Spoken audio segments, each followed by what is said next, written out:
귀합니다. 거룩한 스님들께 귀합니다.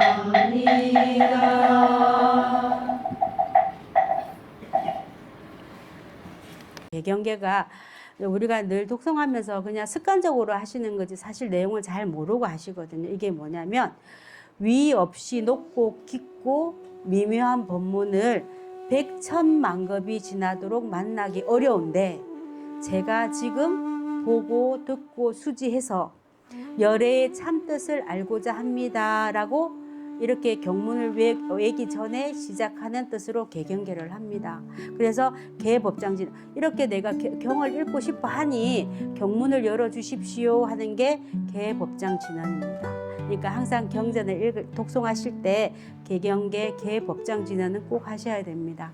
부처님 경전 금강경은 2600년 전에 부처님이 깨달으신 부처님께서 그리고 어느 정도 공부가 아라한가를 오르신 분들한테 이 말씀을 하신 거라 우리들은 잘 몰라요. 어려워요. 그래서 이것을 이해하고 숙지하기보다는 이건공독으로 들어서 다음 생에 다시 우리가 좋은 인연이 왔을 때 이 경전을 받아봐서 내가 언제 들었던 것 같은데 이런 생각이 날 정도만 해도 오늘 우리가 모인 의미가 굉장하다. 그 정도만 해도 충분하다. 이런 생각이 듭니다.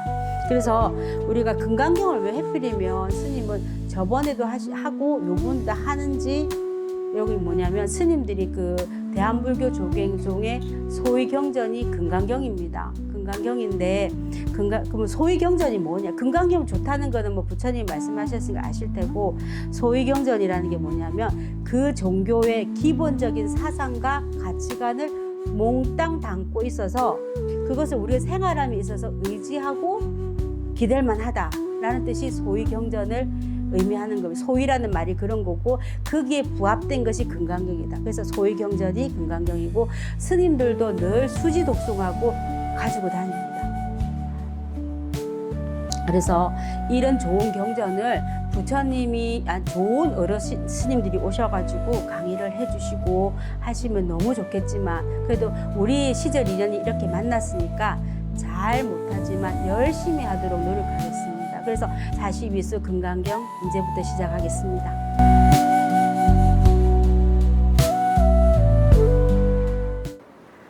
그래서 이제 금강경은 뭐 제목을 먼저 타이틀을 알아야 우리가 뭔가를 알 거잖아요. 그래서 금강경이라는 것은 금강반야 바라밀다의 줄임말이에요.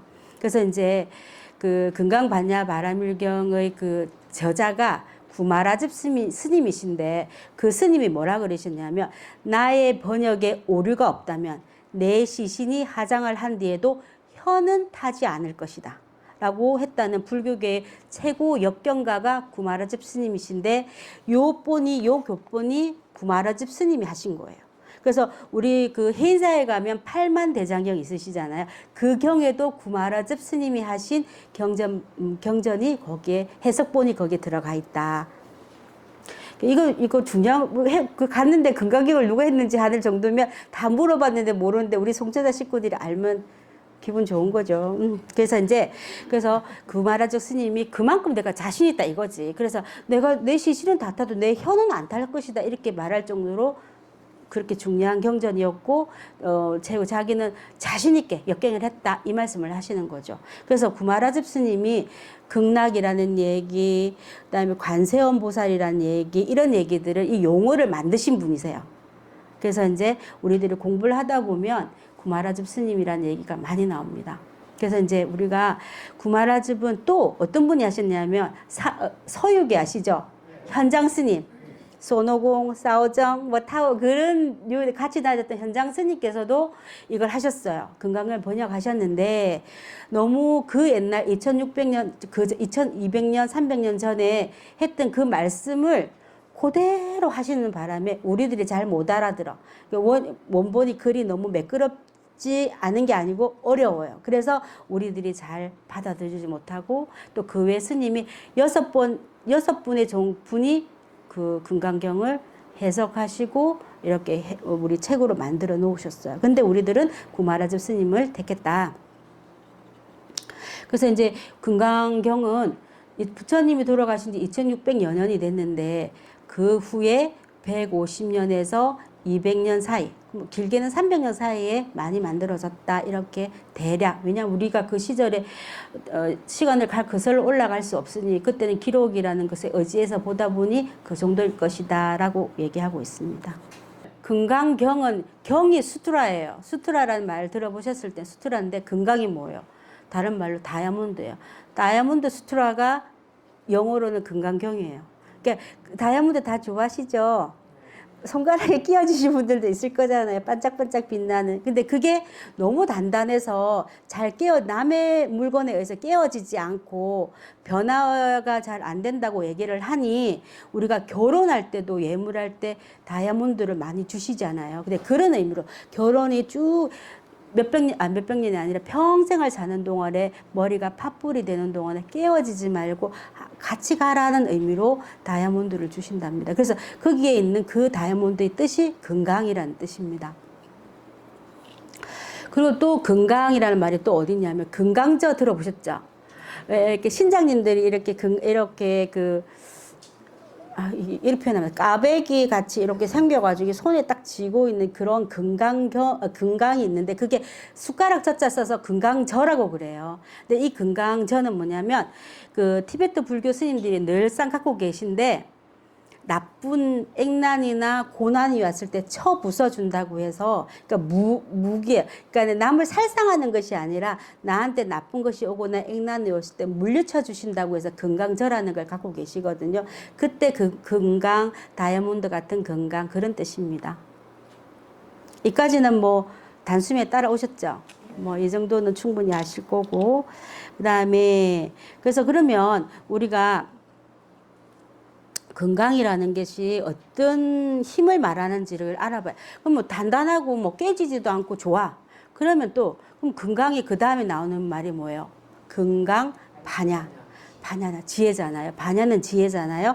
그래서 이거를 우리가 모든 존재와 사물들을 이해하고 바로 볼 수 있는 힘이 지혜인데 그러면 그런 지혜를 깨지지 않게 단단하게 할 수 있는 지혜를 가져라 이런 뜻일 거고 그럼 바라밀은 이런 바르게 안 지혜를 건너가는데 어떻게 바르게 건너갈 수 있는 길의 방법을 열어주는 거예요. 그래서 수트라경.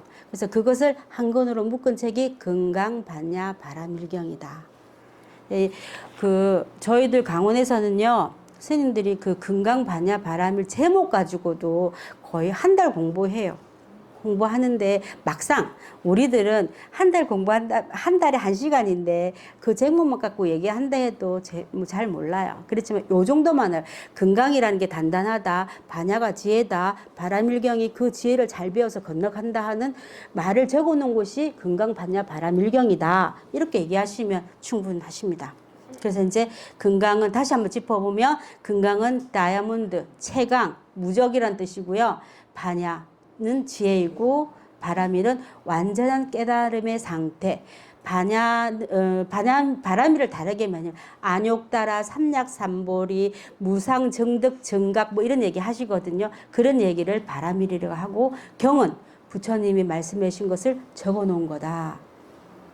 그래서 이것이 주변 상태에 무너지지 않는 지혜를 완성하는 경전이니까 우리들이 지금부터 배워야 되는 거예요. 열심히. 그래서 이제 부처님께서 49년 동안 설법을 하셨는데요. 우리가 이제 뭐 교수님들도 되셔가지고 49년 강의하기가 엄청 힘든 거잖아요. 그리고 30년 이상 50년이면 뭐 거기에 명인일 뿐만 아니고 장인일 뿐만 아니고 부처님은 내가 누군지를 안 상태시기 때문에 이로 말할 수 없는 거죠. 그분의 말씀을 우리가 2600년이 지난 이 시점에도 와서 공부를 하고 있으니 분명 그것은 바른 길이고 바른 생각이고 바른 행동일 거라는 거죠. 그래서 이제 부처님께서 제일 처음에 하엄경을 내가 딱 깨닫고 보니까 세상에 훤히 다 보여. 내가 누군지 알겠어. 그래서 하엄경이라는 거를 설법을 했어요. 21일간 했는데 아무도 몰라. 저 사람이 뭔 말을 하는 건지 뭔 말을 하는 건지 뭘 깨달았다고 하는 건지 아무도 못 알아듣는 거예요. 그래서 부처님께서 이러면 안 되겠다. 다시 내가 최초부터 공부했던 처음부터 돌아가야 되겠다. 이렇게 생각을 하신 거예요. 그래서 나중에 이 하음 21년은 다시 제껴두고 암경이라는 것을 기초불교를 21년간 하십니다. 하시고 12년 동안 하시고 방등은 뭐냐면 반야경이나 하은경이나 법화경을 뺀 나머지를 방등경이라고 하는데 방등경을 8년을 하십니다. 그 다음에 반야 우리가 지금 배우려고 하는 금강경 몇 년 하셨게요? 어머, 내 보람 있습니다. 보람 있어. 그래서 21년 하셨습니다. 그래서 법화 열반은 8년 하셨고요. 부처님께서 열반하시는 그날 법화경을 하루 종일 하신 게 법화경이세요. 그래서 이제 우리가 배우고자 하는 반야 21년 동안 하신 반야경이 600건인데 600건을 줄이고 또 그 속의 내용을 한 게 반야신경이에요. 그래서 그걸 또 줄이면 마음심자 하나로 끝나요. 그런데 우리는 그 중에 있는 금강경을 배우겠다. 이렇게 알겠습니다. 이렇게 이제 이 정도까지 따라오셨죠? 네. 됐습니다. 그래서 이제 우리가 그러면 금강경을 하면 뭔 보너스가 있는 거야. 있어야지. 그렇지 않아요? 그래서 이제 뭐냐면 4, 5세계 우리가 언젠가 죽습니다. 뭐 내가 100살을 살든 뭐 동방석이처럼 3000년을 살든 죽긴 죽습니다. 4, 5세계 갔을 때 만나는 사람이 누구게요? 염라대왕을 만나요. 염라대왕을 만나는데 그 염라대왕께서 금강경을 너무 좋아하셔가지고 항상 머리에 이고 이렇게 있으신 거예요. 이고 다니시는데 어느 사찰이든지 명부전에 가서 보면 이렇게 머리에 이고 있는 분, 염라대왕이시구나 이렇게 아는 거예요. 거기 가서 미리 불공을 많이 드려야 다음 분이 지옥에 들어갈 거 아니에요. 이제 그렇게 해서 이제 명부전에 갔을 때 이제 그런 분이 염라대왕이시고 그래서 이제 염라대왕은 그 이제 죽은 사람이 왔어요. 딱 죽어서 이제 거기 염라대왕 앞에 갔단 말이에요. 니는 뭐 세상에 좋은 일을 뭐 많이 안 했겠지만 뭘 했노? 이렇게 물으시면 그러죠. 금강경을 많이 독송했습니다. 이러면 프리패스를 해요. 오늘 좋은 일. 그렇게 하신대요. 그래서 아니 제가 이거 진짜 있었던 얘긴데요. 어떤 우리 오래된 신도님이요.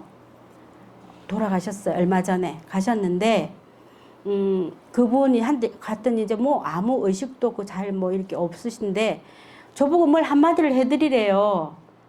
눈도 안 뜨시고 말씀도 안 하시는데 그래서 제가 귀에다 대고 할아버지 평소에 금강경이랑 법화경 많이 독송하셨잖아요. 그거 독송하셨다 어디 가든지 자랑하세요. 제가 그렇게 말씀드렸어요. 그때 저는 귀에다만 대고 이렇게 하니까 잘 모르잖아요. 그걸 보고 계시던 부인 되시는 보살님이 우리 남편이 고개가 이렇게 있었는데 움직였다는 거예요. 그 저는 못 봤어요. 못 봤지만 그분이 그렇게 느끼셨다는 건 그렇게 움직였을 수도 있는 거잖아요. 그래서 당신이 저는 이 책을 읽기 전에 요 부분 어느 책에서 제가 발췌해 왔거든요. 근데 그 말을 하기 전에 그분한테 해드릴 수 있는 말이 그 말이었어요. 그분은 금강경도 그래서 제가 그분이 갖고 있던 불자 독송집을 제가 스님 요거는 어떻게 할까요? 물어서 태워드리세요 했는데 날근하시 많이 남자분이신데도 많이 독송하셔갖고 날근 하시더라고요. 이제 가실 때 그거 갖고 가셨어요.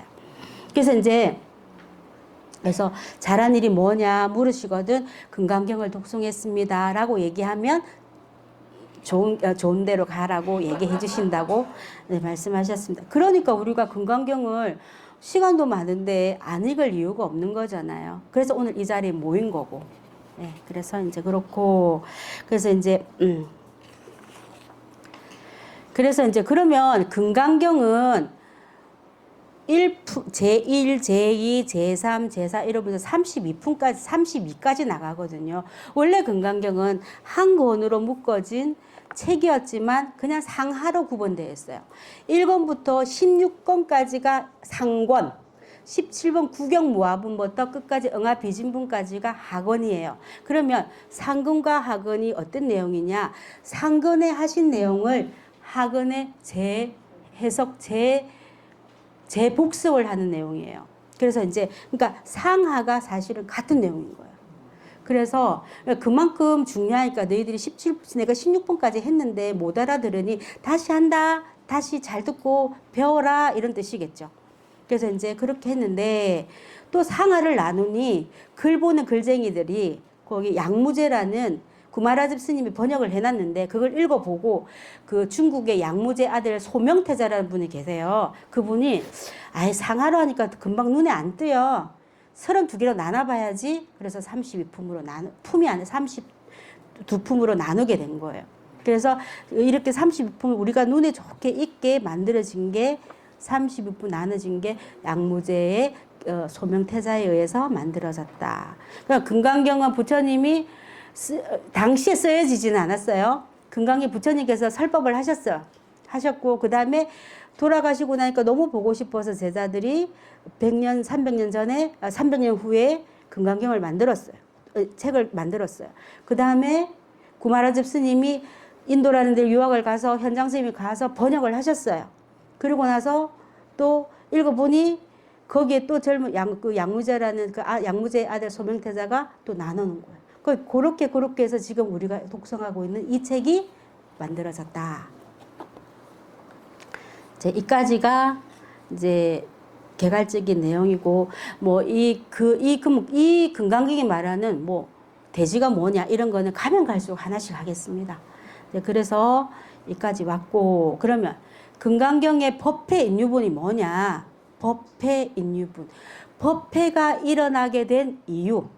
그 금강경이나 이 경을 설하려고 하시려고 한 게 아니라 법회가 늘상 일어났는데 어느 곳에서 법회를 부처님께서 금강경만 하신 게 아니잖아요. 600년 동안 많은 49년 동안 설법을 하셨는데 왜 기원정사에서 사의성에서 법화경을 굳이 1250명 대중을 모시고 이걸 했는지 이제 우리들이 알아봐야 되는 거죠. 법회의 인유부는 이제 부처님의 우리 요즘에 말하는 루틴 이런 거 있잖아요. 루틴, 그 생활 습관. 그 부처님은 생활 습관이신 거예요. 아침에 일어나시면 탁발 가시고 탁발 가셨다가 다로 오셔서 이렇게 바로 앉으셔서 대중들이 원하시면 법문을 들려드리고 하는 그런 생활 속에서 일어났던 어느 경전 중에 하나가 금강경이다. 그래서 우리는 금강경에 대해서 이제 알아보면 된다.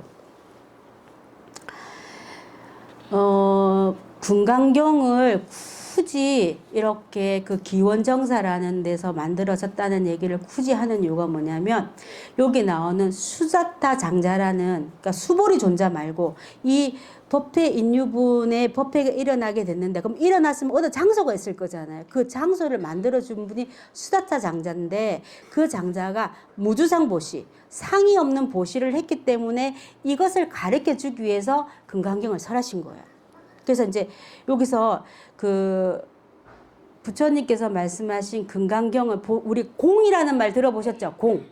공공공 하잖아. 빈 공인지 우리가 축구공 하는 공인지 모르지만 불교의 공이라는 말 허무하다 할 때 공자를 많이 써잖아요.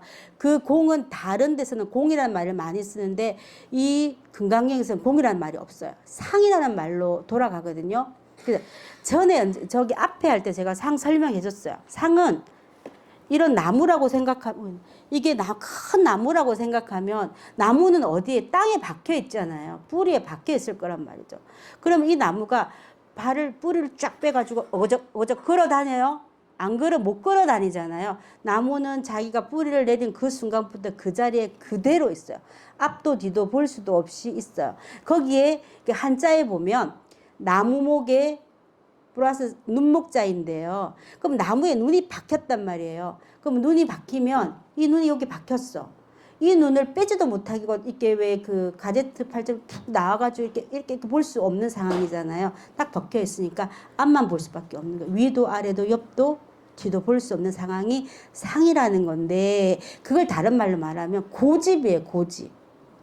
내가 나야 너야 우리야 하는 그런 아상, 인상, 중생상, 수자상이라고 하는 그 상이 그거예요. 다른 말로 쉽게 얘기하면 고집인 거죠. 고집 없는 사람 아무도 없죠. 저도 고집 있어요. 다 고집 있어요. 근데 그거를 어느 때 적절하게 써야 필요한 고집이고 내가 이게 분명 잘못되고 있다는 걸 아는데 고집 부리는 사람도 있어요. 이게 내가 폭망해도 내가 이 고집 부리고 만다. 이런 망하는 거예요. 그래서 그거를 하지 말고 무주상 보시라는 게 뭔지를 가르쳐 주시려고 지금 하시는 거죠. 그래서 이제 그래서 그러면 수다자 당자가 어떤 사람이냐? 여기가 사이성에 있는 기수극고도건이라는 데인데, 그럼 기수극고도건이 다른 말로 기원장사라, 우리가 잘 아는 기원장사라는 얘기를 기수극고도건이라 그러는 거예요. 이름이 두 개예요. 두 개인데 기수극고도건은 뭐냐면 기수 플러스 극고도건인 거예요.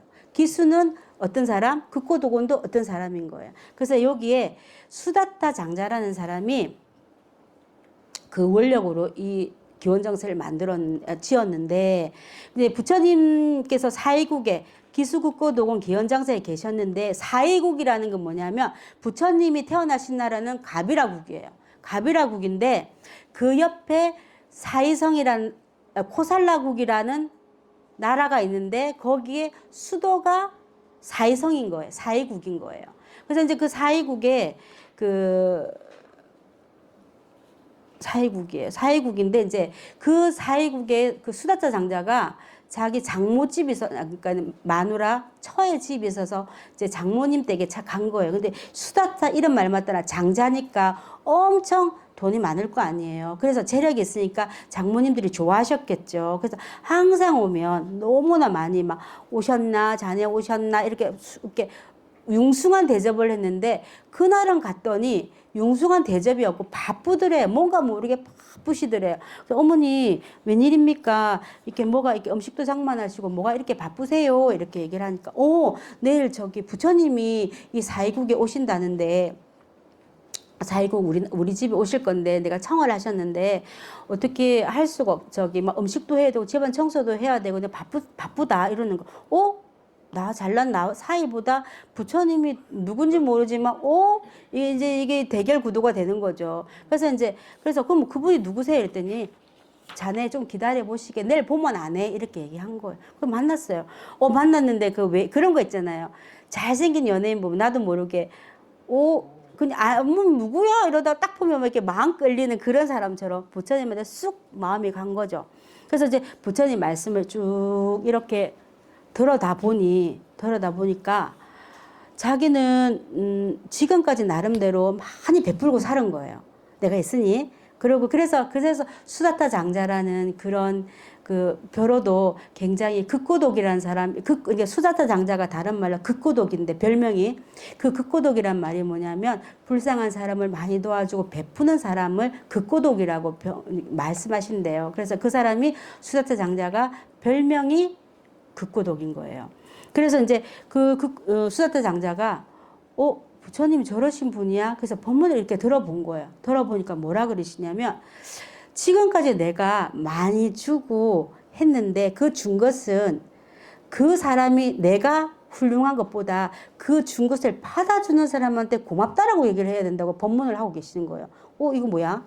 그래서 그렇게 해서 부처님께서 내가 수다타 장자가 그렇게 생각했겠지. 내가 좀 주니까 사람들이 날 좀 괜찮은 사람으로 모시는 사람으로 받겠지라고 항상 주면서도 그런 상을 내고 다녔던 거예요. 그래서 상이라고 생각한 적도 없고 뭐라고 생각한 적도 없지만 그런 마음을 내고 살았던 거예요. 근데 법문을 들어보니 내가 이렇게 주는 것도 어떤 인연 남이 여러 사람들이 모여서 좋은 인연으로 내가 이 자리에 서서 남들보다 좀 많이 가졌는데 그 가진 것을 남한테 줘서 남이 너무 고맙다고 얘기하는 거는 나한테도 그 사람한테도 고마워야 되는 거예요.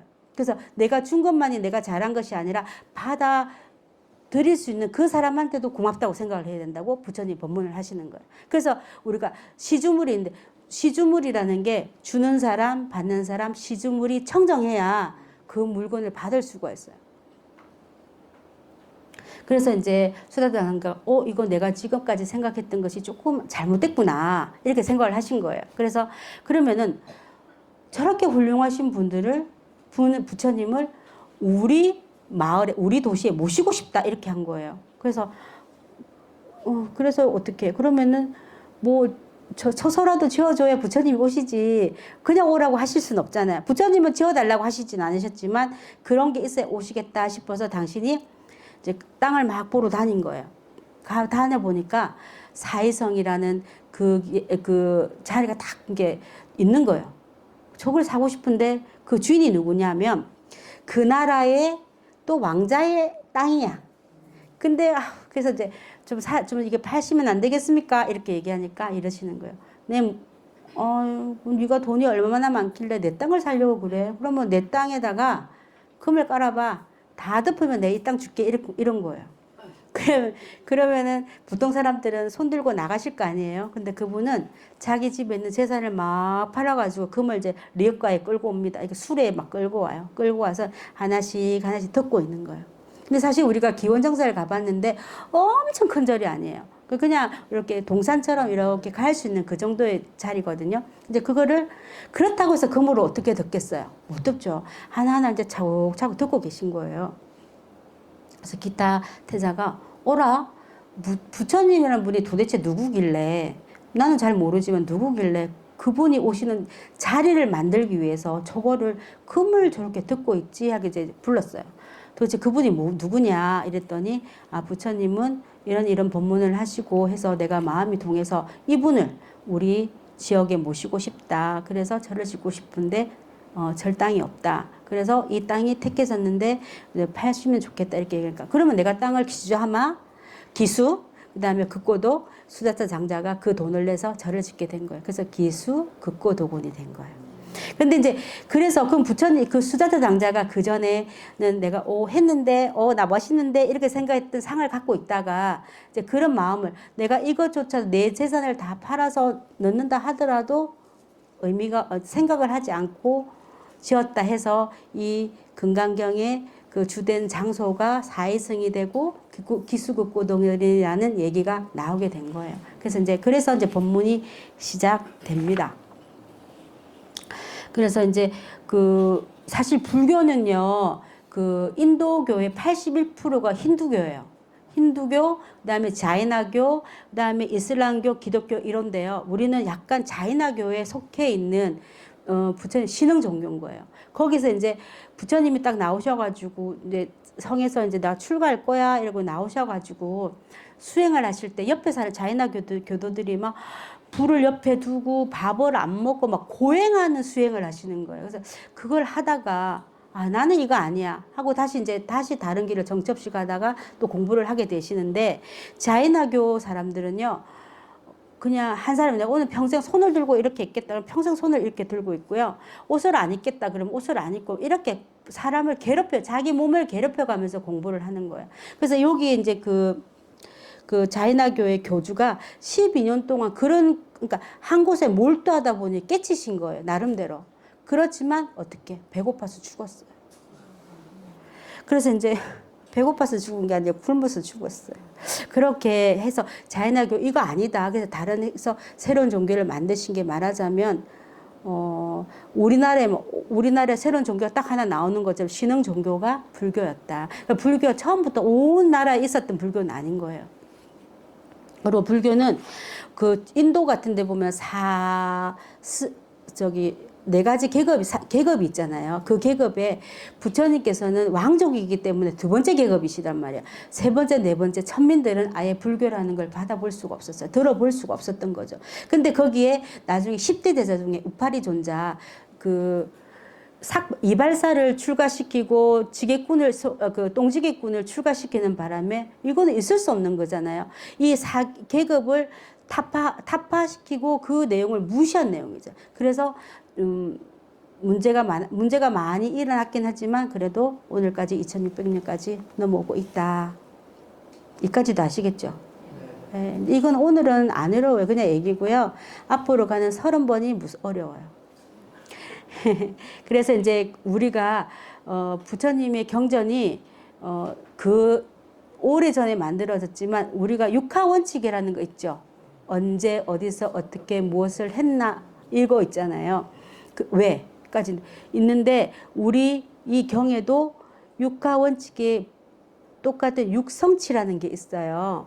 그래서 이제 제가 읽어 드릴게요. 신, 문, 시, 주, 처, 중이라는 게 있는데 신이 뭐냐면 여시 이와 같이 내가 모두 믿게 여시 이와 같이 내가 모두 믿게 된다. 이 문, 아문 내가 하는 것이 아니고 부처님이 하신 얘기를 내가 전해 들은 거야 하는 문.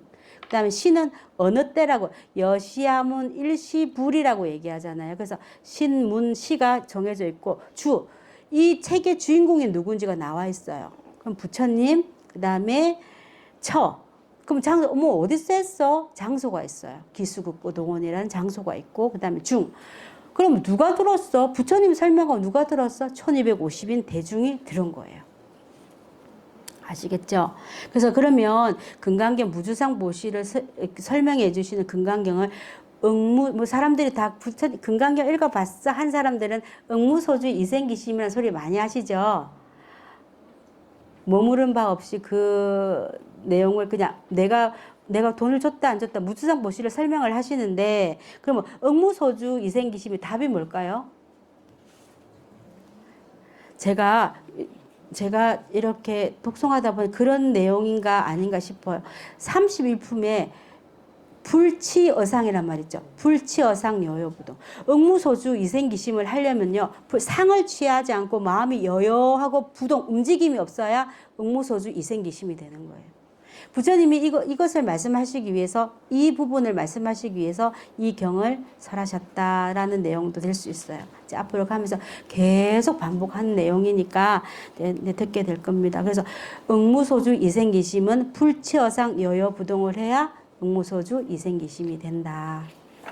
그래서 이제 오늘 내용 설명으로 들어가면 책을 보시면 법회 인유분 제1 여시아문 일시불 제4이국 기수국고독은 여대비구 중 1250인 구 이시세존 식시착의지발 입사 위대성 걸식 어기성중 차제거리 한지본처 반사을 수이발 세족이 부자이자.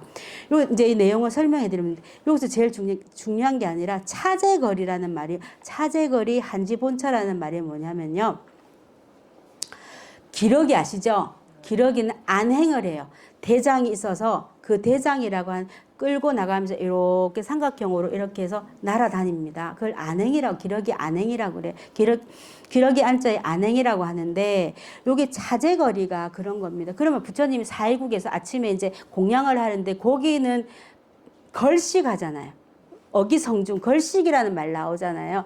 걸식을 한 부처님 지금도 남방이나 이런 데는 걸식을 하십니다. 아침에 걸식을 하시는데 이렇게 걸식을 하실 때 그럼 1250명이 우르륵 나가봐요. 그 조그만한 그 나라에 도시에 얼마나 막 나가면 정신이 없을 거죠. 밥을 얻어먹으러 가는 사람들이 정신없이 막 우르륵 하면은 정신이 없잖아요. 그래서 어떻게 하느냐.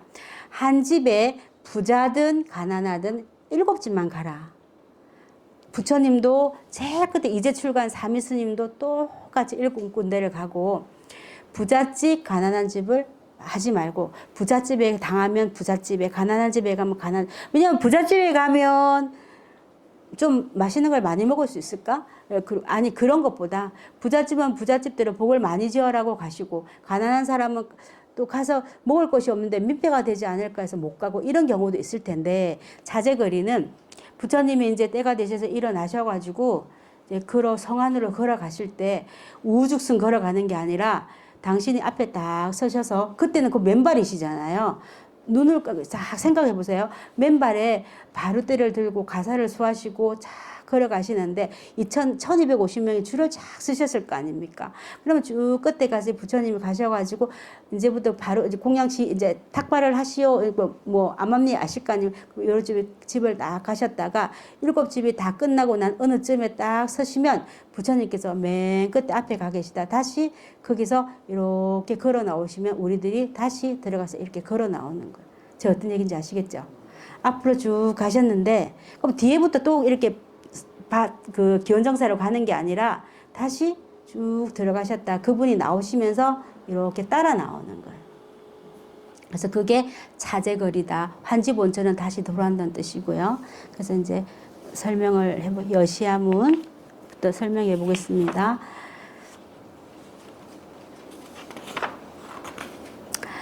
여시아문 일시불 나는 이와 같이 들었다. 한때 부처님이 사의국의 기수 극고도곤에서 1250인 제자들과 함께 계시었다. 이때 세종께서는 공양하실 때가 되어 가사를 수하고 바루를 들고 사의성에 들어가서 글식하시었다. 그 성 안에서 차례차례로 글식하시고 초소로 다시 돌아와서 공양을 마치신 뒤에 가사와 바루를 거두시고 발을, 그러니까 맨발로 가셨으니까 공양하시고 발을 씻고 의제를 바로 정리를 하시고 난 뒤에 자리를 펴고 앉으신 거예요. 그게 뭐냐면 식사도 마치고 의제도 정리하고 발도 씻으셔서 이제부터 내가 법문이 아니라 이제 같이 앉아 입정해 계시면 누군가가 질문을 하거나 누군가가 하면 얘기를 할 거고 하는 준비 자세가 되신 거예요. 그래서 이게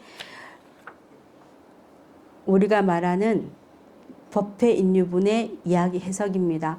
그러면 제가 아까 기원정서는 누가 만들었다고 그랬어요? 수다타 장자. 뭐 어렵지 않아요. 수다타 장자가 하셨고, 이제 다음이 어렵지. 지금부터는 하나도 어려운 거 없어요. 수다타 장자가 하셨고요.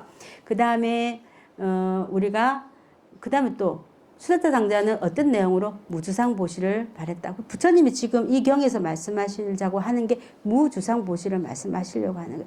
무주상보시를 함으로써 아상, 인상, 중생상이 없어지고 안욕따라 삼력삼보리가 이뤄지고 이렇게 된다는 거죠. 그래서 무주상보시로 금강 같은 마음이 생기면 반야의 지혜가 생기고 그것을 건너갈 수 있는 어떤 지혜의 힘이 생겨서 우리들이 안욕따라 삼력삼보리 부처님이 되는 길이 된다 이 얘기죠. 그러니까 여기는 우리들 내용이 뭐냐면 금강경은 1250명이 앉았다 그랬잖아요. 대중이 이렇게 앉아 계신다 그랬잖아요. 근데 거기에 부처님이 대답하실 준비를 하고 계시지만 누가 질문을 해요? 수보리 존자만 얘기를 하시는 거예요.